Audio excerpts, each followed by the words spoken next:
Hello friends, कैसे हैं आप लोग।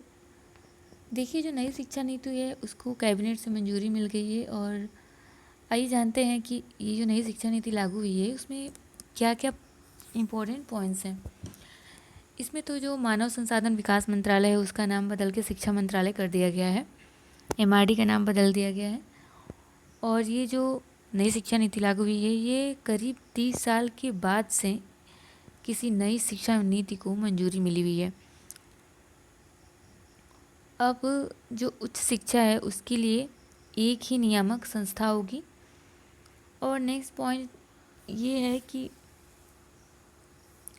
जो नया एजुकेशन पॉलिसी है उसमें जो स्टेट स्कूल रेगुलेटरी अथॉरिटी है यानी कि SSRA बनेगी, जिसके जो चीफ एजुकेशन डिपार्टमेंट से जुड़े होंगे। यानी कि नई एजुकेशन पॉलिसी में स्टेट स्कूल रेगुलेटरी अथॉरिटी बनेगी और इसके चीफ एजुकेशन डिपार्टमेंट से जुड़े होंगे। और जो सबसे बड़ी बात है वो ये है कि 4 साल का इंटीग्रेटेड BEd प्रोग्राम चलेंगे और इसमें आप इंटरमीडिएट के बाद से BEd कर सकेंगे। इसमें 3 ईयर ग्रेजुएशन और +1 ईयर का BEd होगा। और अभी जो जैसा कि चल रहा है 2 ईयर BEd प्रोग्राम वो भी चलेंगे और MA या फिर जो भी PG होता है पोस्ट ग्रेजुएट उसके बाद से 1 ईयर BEd होगा। TET जो होगा वो अप टू सेकेंडरी लेवल तक होगा और शिक्षकों से कोई भी गैर शैक्षणिक कार्य नहीं करवाए जाएंगे। BLO वगैरह का जो काम होता है वो नहीं करवाया जाएगा। MDM वगैरह के काम भी शिक्षकों को नहीं लगाया जाएगा। लेकिन हाँ, जो चुनावी ड्यूटी लगती है शिक्षकों की वो लगेगी। फिर स्कूल कॉम्प्लेक्स मैनेजमेंट कमेटी बनाई जाएगी और जो शिक्षक नियुक्ति होगी उसमें डेमो स्किल टेस्ट होगा और इंटरव्यू भी होगा। नई ट्रांसफ़र पॉलिसी आएगी जिसमें जो ट्रांसफ़र होगा वो लगभग बंद ही हो जाएगा, बंद ही समझिए। और प्रमोशन अगर आपका होता है तभी आपका ट्रांसफ़र होगा। ग्रामीण इलाकों में जो स्टाफ होते हैं उनके लिए क्वार्टर बनाए जाएंगे, जैसे कि सेंट्रल स्कूल्स में बनाए जाते हैं शिक्षकों के लिए।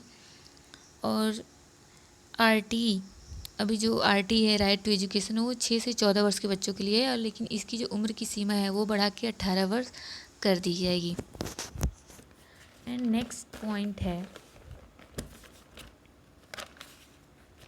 कि जो मिड डे मील होता है, अभी बच्चों को मिड डे मील मिलता है स्कूल में, उसके साथ साथ हेल्दी ब्रेकफास्ट भी स्कूल में दिया जाएगा बच्चों को। एंड 3 लैंग्वेज बेस्ड स्कूली शिक्षा पे जोर दिया जाएगा। और इसके अलावा फॉरेन लैंग्वेज कोर्स भी स्कूल में शुरू किए जाएंगे। विज्ञान और गणित को बढ़ावा दिया जाएगा। जो विज्ञान और गणित सब्जेक्ट्स होते हैं, मैथ एंड साइंस, और जितने भी स्कूल हैं प्रत्येक स्कूल में प्रत्येक विद्यालय में ये दोनों सब्जेक्ट्स को पढ़ना कंपलसरी कर दिया जाएगा। एंड जो हम लोग का शिक्षा का माध्यम होता है वो स्थानीय भाषा भी होगा। ठीक है, अगर किसी बच्चे को नहीं समझ में आता है हिंदी या फिर इंग्लिश तो वो स्थानीय भाषा में भी पढ़ाया जाएगा। NCERT जो है, ठीक है, वो पूरे देश में नोडल एजेंसी की जैसे काम करेगी। स्कूल में कोई भी सरकारी जो है वो अपनी राजनीति नहीं करेंगी या फिर कोई भी राजनीतिक है वो स्कूल के काम में हस्तक्षेप नहीं करेगा। और स्कूलों में क्रेडिट बेस्ड सिस्टम होगा जिससे कि कॉलेज अगर बदलना है तो उससे परेशानी नहीं होगी। अब देखिए भविष्य में क्या होता है। अब ऐसी चीज़ें सारी चीज़ें लागू होती हैं कि नहीं होती हैं, मुझे तो नहीं लगता ऐसे कि कोई भी राजनीतिक पार्टी स्कूल में हस्तक्षेप नहीं करेगी। फिर भी जितने भी स्टेट गवर्नमेंट्स हैं उन्होंने अपने अपने नॉर्म्स अपने अपने कंडीशन रखे हैं।